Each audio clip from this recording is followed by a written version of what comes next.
Andyan na si Bagyong Aida. Lumuhos na po.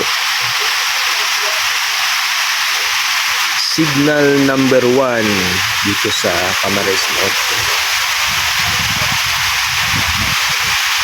Yan.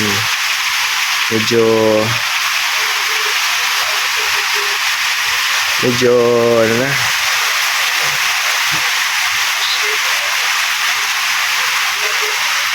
unti-unti na po, no? Napailingan ng mga hollow blocks na pinapagawa natin na small house.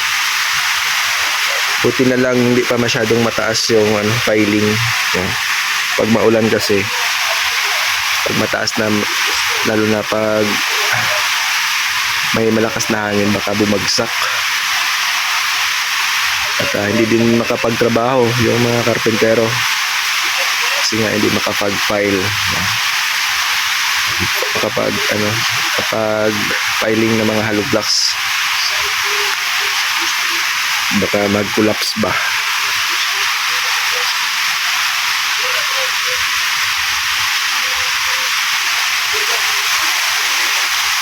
Ayan guys, no? Tapos ng piling yan, magkalahati yung mga poste ng mga skeleton ay puporma na po yan, bubuhusan na po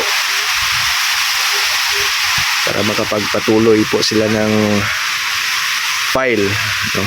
Patungo doon sa taas. Katapos dyan ay mag-header na po tayo, yung tawag dito biga, header sa taas yan. Doon na naman maglagay ng mga skeleton ng mga bakal.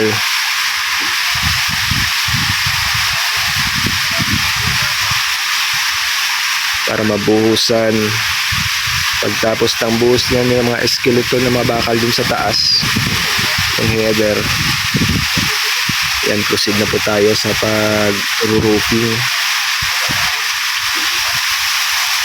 Pero yun nga, no, yung panahon ay naantala, no? Naantala yung paggawa. Kasi nga yung mga materyales pahirapan ang pagpasok dito, lalo na nga ganitong panahon, maulan, talagang hindi makapasok kasi nga nababalahaw yung mga nagdi-deliver dito, yung mga sasakyan nila. Pero pag mainit naman yung panahon ay maganda naman yung dito daan, talagang matigas yung daan dito. Yun nga lang, nagkataon na nagpagawa tayo ng bahay ay rainy season pala, January.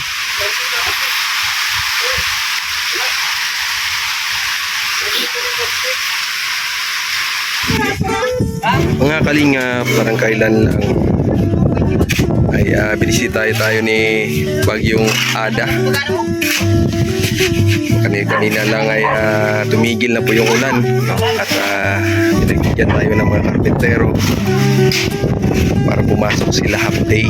Ngayon po ay January 19, no? Araw po ng Lunes.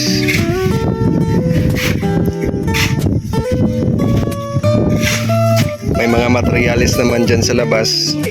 Nagkakot tayo ng mga hollow blocks. Kahit sakripisyo yung paghakot, no? Paghakot ng mga materyales. Di po natin alintana yan. Para yan sa pinapagawa po natin na small house.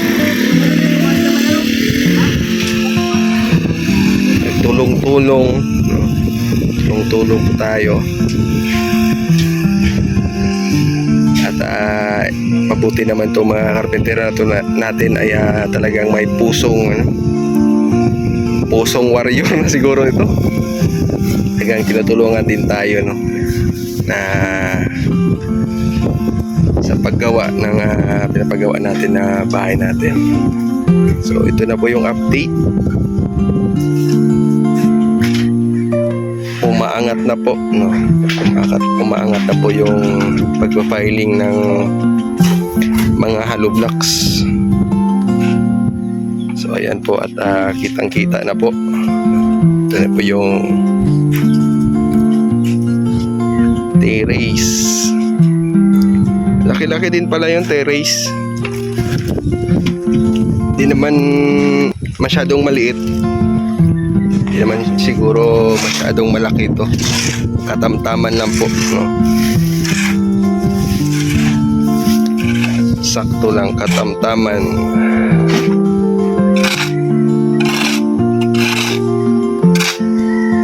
Ano, pag dito tayong dalawa, magbanggaan pa ba tayo? O, sa terrace? Hindi na tayo magbanggaan? Ha? So ayan po, kitang-kita na po yung ano, yung kwarto, no? Ayan, mapipicture out na po talaga natin.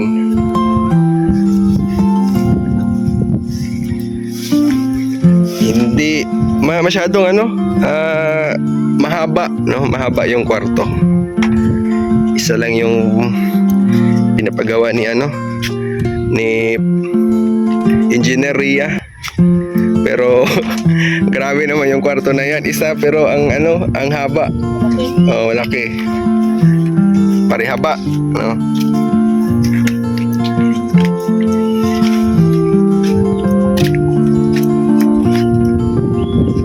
Cute pala to, cute.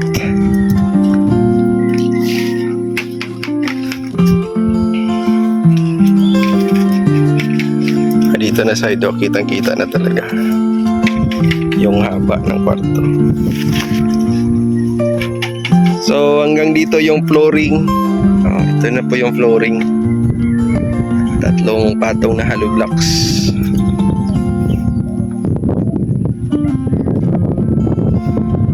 Tapos dito yung CR. Ito na po yung... Agay! Ay, nako, naaso ka. Agad si Uno. Gusto mo paglaro.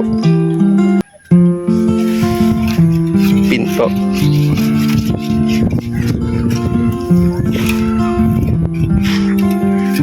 Parang kailan lang, kahapon lang, no? Ano lang, wala pa yung ano dyan, yung footing. Ngayon ay nayari na po yung footing at ginagawa na po yung piling.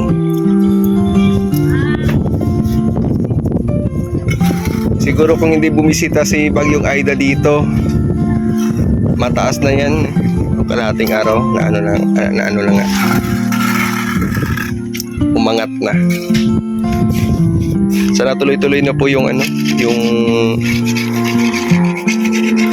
pagsikat ng haring araw para mabilis na lang din yung paghakot ng mga materyales, kasi pwede na natin gamitin yung motorsiklo natin na panghakot. Kung hindi man papasok yung nagdi-deliver, kasi nga matagal nga ang ano dito, matagal magtuyo yung lupa dito. Kahit ngayon yung motorsiklo ay hindi talaga makapasok pag ganito maulan.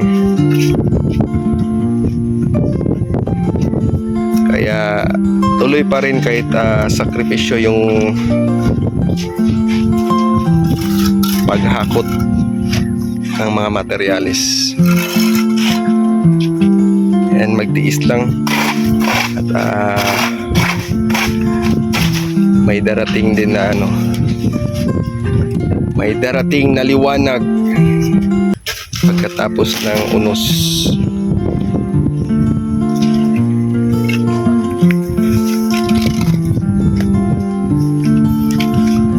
So ayan, at ang ano naman nito, ang gastusan naman nito ay ang yung panambak. Talagang kanina pa pa. Pag maramihang tambak ang maano nito.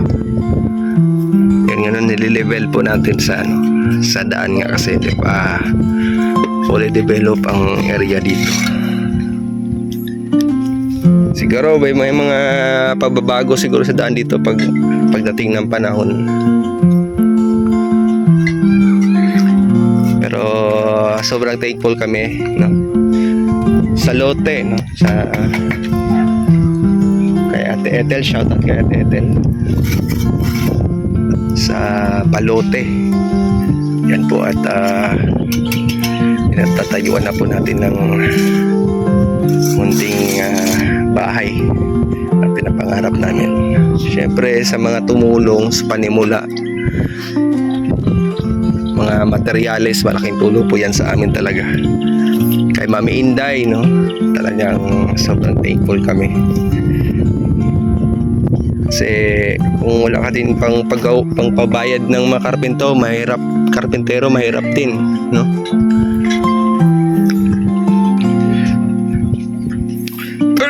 Kanina ka pangaso ka. Sige pala, kagat na kagat. Psst, uy, namumula na yung ano ko. Psst. Ano nangyari, bay? Ha? Ano nangyari, no? Parang kidlat nga eh. Ang bilis.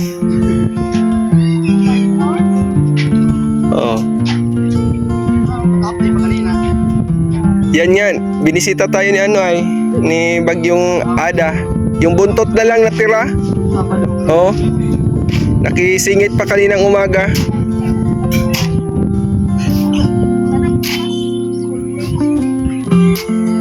Papasok sana yung mga karpentero kanina. Kaso pinigilan ni sa buntot ni Bagyong Ada. Nakisingit pa yung panahon kanina.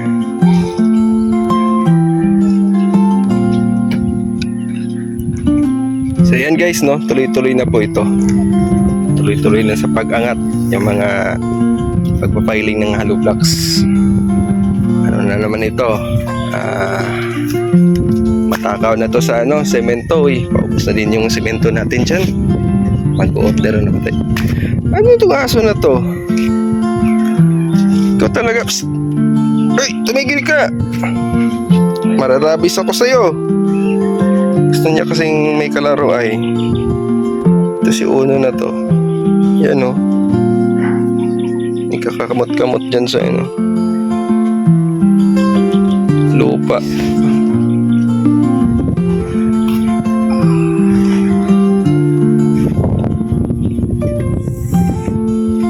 So hanggang dito lang muna guys. Maraming salamat po sa inyong lahat sa support at patunood po sa ating mga vlogs sa pagpagawa ng munting bahay natin. And syempre thank you so much sa Team Kalingap. Sana po suportahan natin palagi mga Kalingap. Ingat po tayo lagi. God bless po sa ating lahat.